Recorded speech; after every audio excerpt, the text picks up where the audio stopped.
राजमाता अहिल्यादेवींचा, राजमाता अहिल्यादेवींचा आगे बढ़ो, हम तुम्हारे साथ हैं।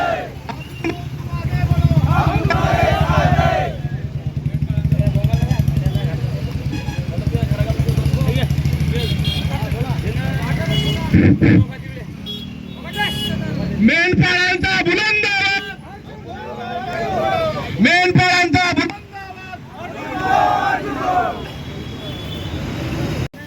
एडकोड एडकोड एडकोड राजमाता अहिल्यादेवीचा जय हो।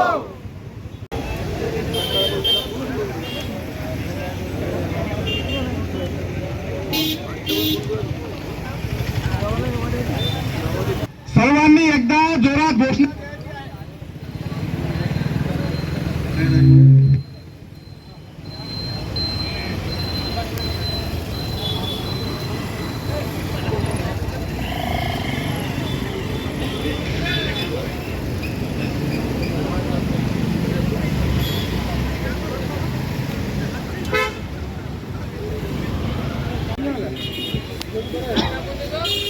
अशा पद्धतीने आतापर्यंत गेल्या वर्षीपासून हा लढा उभा राहिला आहे।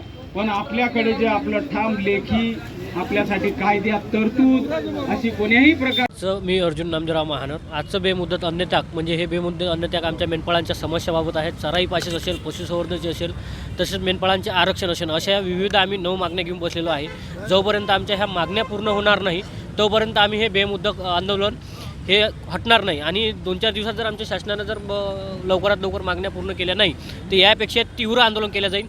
जिथं जिथं मेंढपाळ असेल तिथं तिथं तहसीलमध्ये मेंढ्या घातल्या जाईल, कलेक्टर ऑफिसमध्ये मेंढ्या घातल्या जाईल, जिथं जिथं जेवढे शासकीय विभाग असेल तिथं तिथं मेंढ्या घातल्या जाईल आणि रस्ता ब्लॉक केला जाईल, तीव्र आंदोलन केलं जाईल। अनेक वर्ष म्हणजे आमच्या पिढ्याने पिढ्या आमच्या चालल्या आहेत, त्या कितीक वर्षापासून आमच्या प्रलंबित आहे। आमच्या की आम्हाला काही निधी नाही लागत, त्या योजनेला काही नाही लागत, फक्त एक परिपत्राची गरज आहे। ते परिपत्रक देण्यासाठी शासन एकदम असं करतो आहे की एकदम भाजल्या तांदळासारखंच शासन करतो आहे। आतापर्यंत आम्हाला कितीक आश्वासन दिली, पण आरक्षणाच्या मुद्द्याच्या नावाखाली आमच्या मेंढपाळांचा जो मुद्दा आहे, मेन मुद्दा हा मागे राहिलेला आहे। त्याचा तोच मुद्दा आम्ही समोर नेण्याचा प्रयत्न करतो आहे।